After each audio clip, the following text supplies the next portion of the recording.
दिनकर जी के जयंती समारोह में हम सभी सम्मिलित हुए हैं। आज उनका 116वां जयंती समारोह है और मुझे इस बात की बहुत ही खुशी है कि दिनकर जी के इस जयंती समारोह में मैं उन्हीं के जन्म स्थान पर यहाँ आ चुका हूँ।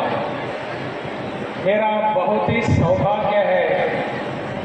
इसके लिए मैं हमारे यहाँ के सांसद और केंद्रीय मंत्री आदरणीय गिरिराज जी का बहुत ही धन्यवाद करता हूँ।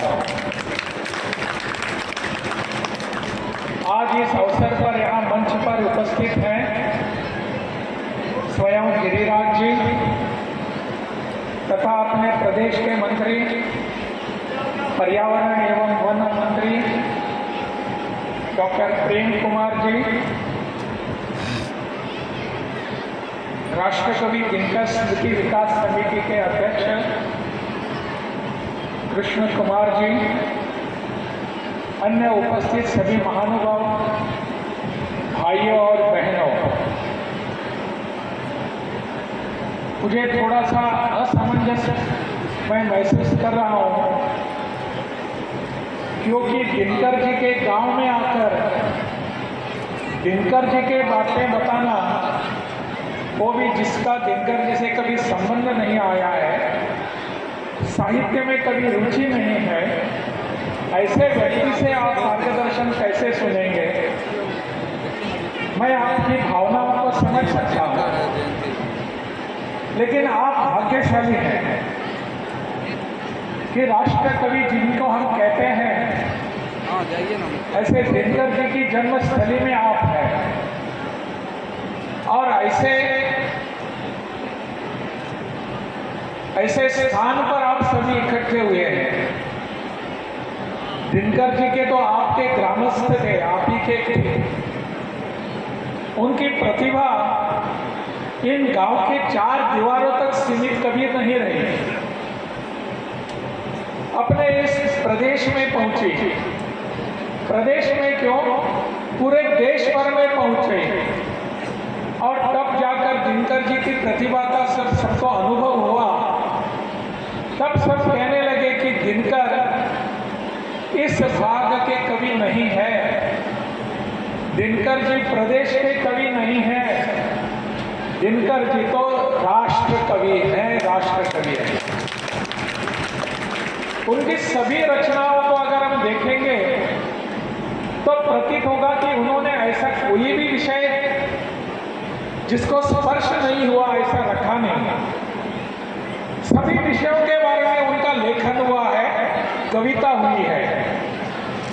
वैसे दिनकर जी ने जितनी कविता लिखी है उससे ज्यादा उन्होंने गद्य लेखन किया और ऐसे दिनकर जी राष्ट्र कवि इस दृष्टि से जाने जाते हैं। कविता का ऐसा कोई भी भाग नहीं है काव्य का जिसमें दिनकर जी उसको स्पर्श नहीं करते और वहां जाकर अपनी भाषा में, काव्य में समाज को सुधारने का उद्देश्य रखकर सबके सामने पेश होते हैं। उनकी हर कविता अगर आप देखेंगे तो राष्ट्र प्रेम से भारित प्रेमित होती है। उनकी दूसरी कविताएं अगर देखेंगे तो प्रेम और श्रृंगार से प्रेमित होती है। ऐसे कवि हमारे इस प्रदेश में, इस देश में हुए, इसको मानने के लिए कोई भी तैयार नहीं होगा, परंतु ये वास्तविकता है। विश्व भर में हम देखते हैं कि शेक्सपियर का नाम लिया जाता है। कोई पूछता है कि आप विद्वान हैं, आपने शेक्सपियर पढ़ा है क्या? हमको उन सब लोगों को प्रश्न पूछने चाहिए, हम सब ने मिलकर। हमें पता नहीं शेक्सपियर मैंने पढ़ा है या नहीं, क्या आपने दिनकर पढ़ा है क्या? यह प्रश्न हम उनको पूछना चाहेंगे। दिनकर को पढ़िए, शेक्सपियर की कविता कहीं की नहीं रहेगी, टॉल्स्टॉय की कविता कहीं नहीं रहेगी। हम इस पर गर्व करते हैं कि दिनकर जैसे कवि हमारे प्रदेश में हुए, हमारे गांव में हो गए। इसलिए सिमरिया में आकर मैं गर्व का अनुभव महसूस कर रहा हूं। दिनकर जी ने जो कविता लिखी है और गद्य लेखन भी लिखा है, उस गद्य और काव्य को उन्होंने समाज के सामने इसलिए रखा कि समाज इससे कुछ सीख सके, इससे कि कुछ बोध ले सके।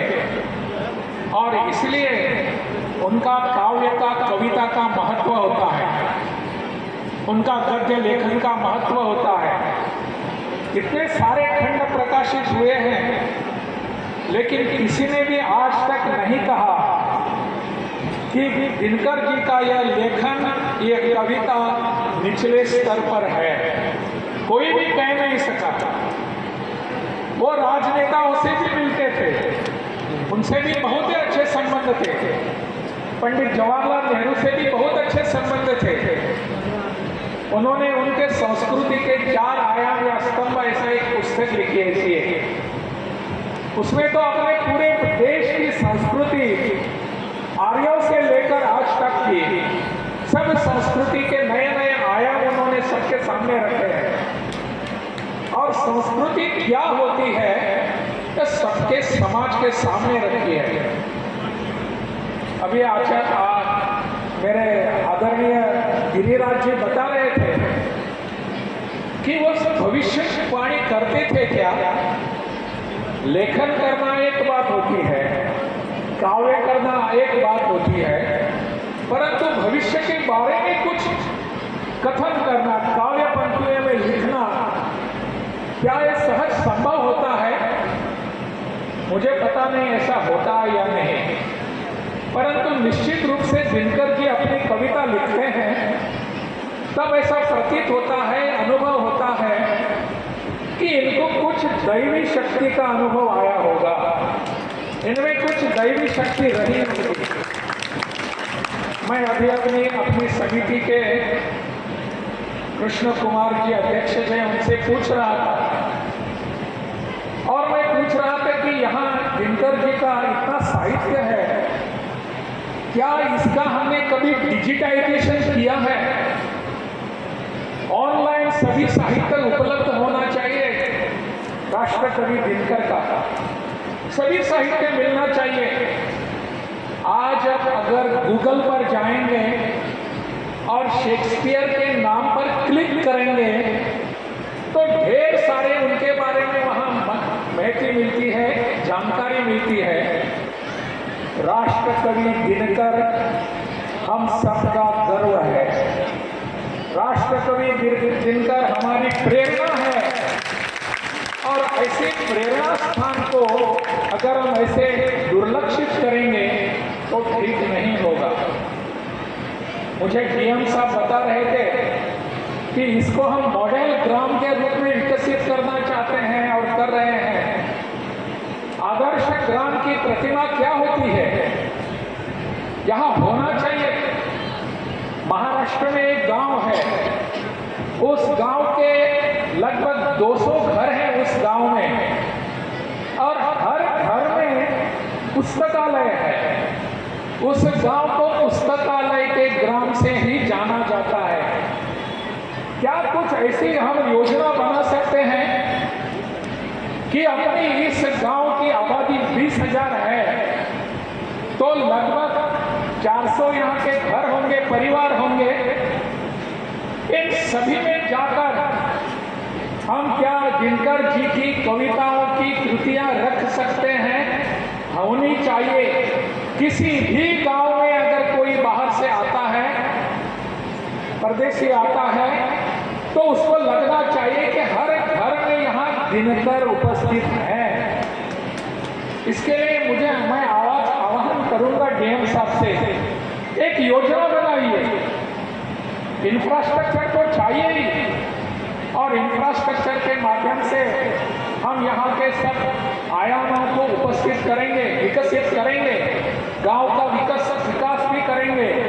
लेकिन दिनकर जी जिस काम के लिए जाने जाते हैं वह उनका काव्य, वह उनका लेखन, वह उनका साहित्य घर घर में होना चाहिए। अच्छी बात है। मैं जब आ रहा था तो मैंने देखा दीवारों पर राष्ट्रकवि दिनकर जी की कविताओं की पंक्तियों का उल्लेख है। बहुत ही अच्छा प्रयास है। पता नहीं किसने किया, लेकिन जिन्होंने किया है उनको मैं बहुत ही धन्यवाद देता हूँ। राष्ट्रकवि कवि की दिनकर जी की कविताओं की पंक्तियां, दो पंक्तियां बहुत सारे घरों पर, दीवारों पर मैंने देखी। नाम से जाना चाहिए। और दिनकर जी का व्यक्तित्व ही ऐसा था।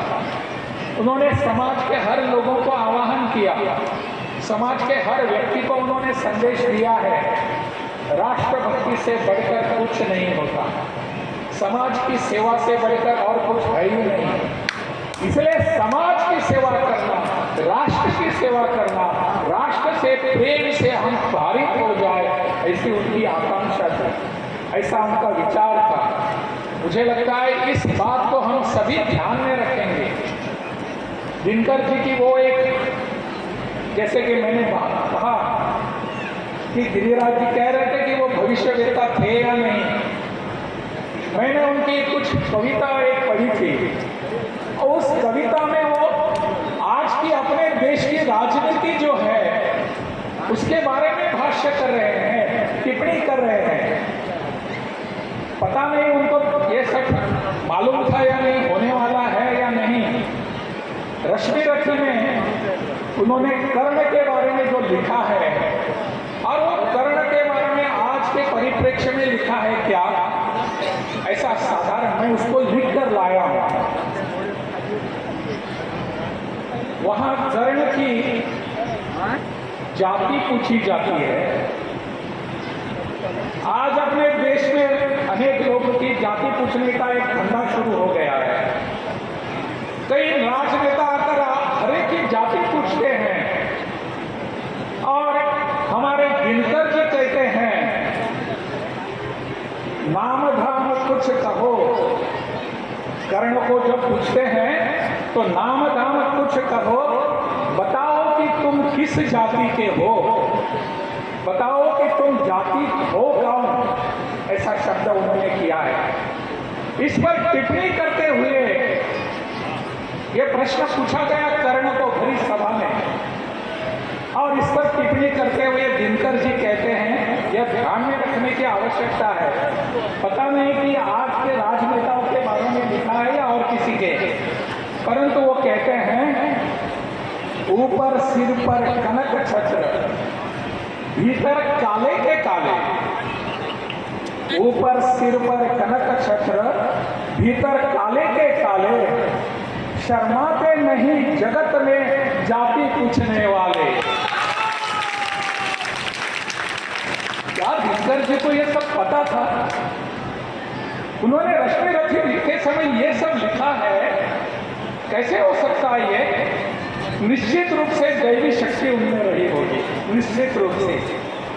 और हम सब जानते हैं कि दिनकर जी का प्रेम इस मिट्टी पर था, दिनकर जी का प्रेम इस व्यक्ति पर था, दिनकर जी का प्रेम इस गांव के लोगों पर था, अपने देश के लोगों पर प्रेम था, प्यार करते थे, उन पर वो निछावर करने के लिए तैयार थे। ऐसे दिनकर जी को हम केवल राष्ट्र कवि नहीं, विश्व कवि के रूप में प्रस्तुत करने की आवश्यकता है। पूरे जगत में जाने चाहिए। इसलिए मैं कह रहा हूं कि इनकी सभी काव्य रचनाओं और बाकी की साहित्यिक रचनाओं का डिजिटाइजेशन करना चाहिए, ऑनलाइन उपलब्ध करा के देना चाहिए। दुनिया भर के किसी भी कोने में कोई भी बैठकर पूछ सकता है कि दिनकर ऐसा क्लिक किया तो पूरी की पूरी उनके साहित्य रचना हमारे सामने आनी चाहिए। डीएम साहब, आप इस पर निश्चित रूप से विचार करिए। यहाँ की राष्ट्रदार राम दिनकर कवि की, उनकी नाम से जो समिति चल रही है, इस समिति के माध्यम से भी कर सकते हैं। आदरणीय हमारे सांसद हैं, यहाँ बैठे सांसद अपने विधायक भी हैं, इन सब लोगों को साथ में लेकर एक बहुत बड़ा काम हो जाएगा। तो पूरे विश्व भर में हमारे दिनकर जी जो सिमरिया गांव के हैं वो विश्व के जाएंगे, ऐसा कुछ प्रयास हम सबको करने की आवश्यकता है। एक छोटी सी बात जो हमारे सांसद कह रहे थे कि बेगूसराय की परिस्थिति आज बाढ़ के कारण कुछ अलग सी बन रही है। उन्होंने मुझसे भी निवेदन किया है कि इसके बारे में कुछ करने की आवश्यकता है। जरूर इसके बारे में करने की आवश्यकता है।